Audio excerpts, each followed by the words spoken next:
নমস্কার বন্ধুরা, সনাতন ধর্ম বিবি চ্যানেলে আপনাদের অনেক অনেক স্বাগত। বন্ধুরা, মাতা লক্ষ্মী দেবী তার ভক্ত সুকন্যাকে ঘরের 4টি জিনিস দিতে মানা করেছিলেন। কি কি সেই জিনিস? আজ আমি সেই প্রাচীন কাহিনী বলবো, মাতা লক্ষ্মী দেবী এবং সুকন্যার। এই ঘটনার মাধ্যমে আপনি জানতে পারবেন ঘরের কোন জিনিস কেন কাউকে দিতে নেই বা দান করতে নেই। যারা এই 4টি জিনিস অন্য কাউকে দান করে, মাতা লক্ষ্মী দেবী সেই গৃহ ত্যাগ করে চলে যায়। তাই আপনারা এই ভিডিওটি শেষ পর্যন্ত দেখলে তবে সমস্ত কিছু জানতে পারবেন। বন্ধুরা, মধ্যদেশে এক সুন্দর নগর ছিল। সেই নগরে সুকন্যা নামে এক স্ত্রী বসবাস করত। নিজের পতি, শ্বশুর, শাশুড়ি সকলকে নিয়ে আনন্দে বসবাস করত। সুকন্যা এক পতিব্রতা স্ত্রী ছিল, সদা সত্য কথা বলতো এবং গৃহের সমস্ত কর্ম নিজে হাতে করত। সুকন্যা ছিল অত্যন্ত দয়ালু এবং ঈশ্বরের নিত্য সেবা করত। মাতা লক্ষ্মী দেবী ছিল পরম ভক্ত।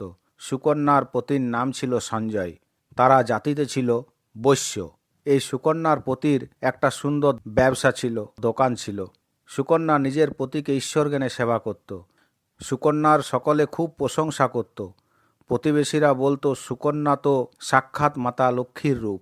একদিন সুকন্যার গৃহে সন্ধেবেলাতে এক স্ত্রী আসে। সেই স্ত্রী ছিল সুকন্যারই প্রতিবেশী। সেই প্রতিবেশী বলল, বোন সুকন্যা, আমার সন্তানের খুব খিদে পেয়েছে, কিন্তু আমার ঘরে দুধ নেই। যদি তুমি একটু দুধ দাও তাহলে আমার খুব উপকার হয়। সুকন্যা বলল, তুমি বসো, আমি তোমায় দুধ এনে দিচ্ছি। কিছুক্ষণ পর সুকন্যা দুধ নিয়ে এলো এবং সেই প্রতিবেশী দুধ নিয়ে সেখান থেকে আনন্দের সঙ্গে চলে গেল। কিছুক্ষণ পরে আবার এক স্ত্রী এলো, সুকন্যারই প্রতিবেশী। সুকন্যা বলল, বলো বোন, তুমি কি প্রয়োজনে এসেছো? সেই স্ত্রী বলল, বোন, আমার ঘরে অনেক আত্মীয় এসেছে, তাই তোমার কাছে এলাম, একটু যদি আমাকে সাহায্য করো। সুকন্যা বলল, কি সাহায্য করতে হবে বলো, আমি অবশ্যই করব। প্রতিবেশী বলল, বোন, যদি তোমার চাকি বেলন আমাকে কিছুক্ষণের জন্য দাও তো আমার ভোজন তৈরি করতে কোনো অসুবিধা হবে না। কাজ শেষ করে তোমায় আবার ফিরিয়ে দেব। সুকন্যা বলল, এ আর বেশি কথা কি, আমি এখনই এনে দিচ্ছি। এই বলে নিজের ঘর থেকে চাকি বেলন প্রতিবেশীকে দিল। প্রতিবেশী আনন্দে চাকি বেলন নিয়ে চলে গেল। কিছুক্ষণ পর আবার এক প্রতিবেশী এলো, বলল, বোন সুকন্যা, আজ আমার মেয়েকে দেখতে আসবে। আমার মেয়ে তো বিবাহযোগ্য হয়েছে, তাই আমার মেয়েকে আজ দেখতে আসবে, কিন্তু আমার মেয়ের ভালো অলংকার নেই, কোনো ভালো বস্ত্র নেই। তাই তোমার অলংকার ও বস্ত্র যদি কিছুক্ষণের জন্য আমাকে দাও তাহলে আমার খুব উপকার হবে। আমি কিছুক্ষণ পরে আবার তোমায় ফিরিয়ে দেব। সুকন্যা দেখল মেয়ের বিবাহের পাকা দেখা, তাহলে এই উপকার আমার করা উচিত। তাই সুকন্যা সঙ্গে সঙ্গে নিজের বস্ত্র ও অলংকার নিয়ে এলো। প্রতিবেশী খুশি হয়ে সেখান থেকে চলে গেল। আবার এক প্রতিবেশী এলো, বলল, বোন সুকন্যা, তুমি অত্যন্ত দয়ালু, তাই তোমার কাছেই এলাম। সুকন্যা বলল, বলো বোন, আমি তোমার কি উপকার করতে পারি? আমার ঘরের ঝাঁটা নষ্ট হয়ে গেছে, কিন্তু ঘরে অনেক ময়লা আবর্জনা জমে আছে। তোমার ঝাঁটাটি যদি আমায় একটু দাও তাহলে খুব উপকার হয়। আমি নিজের ঘর পরিষ্কার করে আবার কিছুক্ষণ পরে তোমায় ফিরিয়ে দিয়ে যাব। সুকন্যা আনন্দের সঙ্গে নিজের ঝাঁটাটি এনে দিলেন। সেই স্ত্রী খুশি হয়ে ঝাঁটা নিয়ে চলে গেল। রাত্রে সুকন্যার প্রতি গৃহে ফিরে এলো এবং রাত্রি যাপনের পর প্রাতকালে এক ব্যক্তি দৌড়াতে দৌড়াতে সুকন্যার ঘরে এলো। সুকন্যার প্রতি সঞ্জয়কে সেই ব্যক্তি বলল, ভাই সঞ্জয়, তোমার দোকানের সমস্ত জিনিস কাল রাত্রে চুরি হয়ে গেছে। সুকন্যার প্রতি সঞ্জয় দোকানে গিয়ে দেখল দোকানের সমস্ত জিনিস চুরি হয়ে গেছে। সঞ্জয় মনক্লেশে সুকন্যাকে সমস্ত কথা বলল। সুকন্যা নিজের পতিকে বলল, তুমি চিন্তা করো না, তোমার দেওয়া টাকা আমার কাছে আছে, আমি সেই টাকা তোমায় দিচ্ছি, তুমি আবার নতুন করে ব্যবসা শুরু করো। সুকন্যা যেখানে টাকা পয়সা রাখে দেখল কিছুই নেই টাকা পয়সা। সুকন্যা ভাবছে তা কি করে হয়। পতি সঞ্জয় সুকন্যার উপর খুব রেগে গেল, বলল, সত্যি করে বলো, আমার দেওয়া টাকা পয়সা তুমি কোথায় রেখেছ? সুকন্যা বলল, সমস্ত টাকা পয়সা তো আমি ঘরেই রেখেছিলাম, কিন্তু কি করে চুরি হলো আমি নিজেই বুঝতে পারছি না। পতি সঞ্জয় বলল, তুমি যাকে তাকে ঘরে প্রবেশ করতে অনুমতি দাও, যে যা চায় তুমি তাকে সেইটা দাও, এইটা তারই ফল। তোমার সরলতার সুযোগ নিয়ে কেউ নিশ্চয়ই আমার ঘরে চুরি করেছে। সুকন্যার শাশুড়ি মাতা বলল, তুমি ঘরের সমস্ত জিনিস এই প্রতিবেশীদের দাও, তাদের ঘরে প্রবেশ করার অনুমতি পর্যন্ত দাও, তাই তোমার জন্যই আজ আমার এই সংসারের অমঙ্গল হলো। এই জন্য তুমি দায়ী। সুকন্যা বলল, আমি কিছু অলংকার এক প্রতিবেশীকে দিয়েছিলাম, সেই অলংকার আমি নিয়ে আসছি। বলে সুকন্যা সেই প্রতিবেশীর ঘরে গেল, কিন্তু দেখল ঘরে কেউ নেই। প্রতিবেশী সুকন্যার সমস্ত অলংকার নিয়ে পালিয়েছে। সুকন্যা নিরাশ হয়ে সমস্ত ঘটনা নিজের পতিকে বলল। পতি সঞ্জয় রেগে গিয়ে সুকন্যাকে বলল, আজ তোমার জন্য আমার সংসার পথে বসে গেল।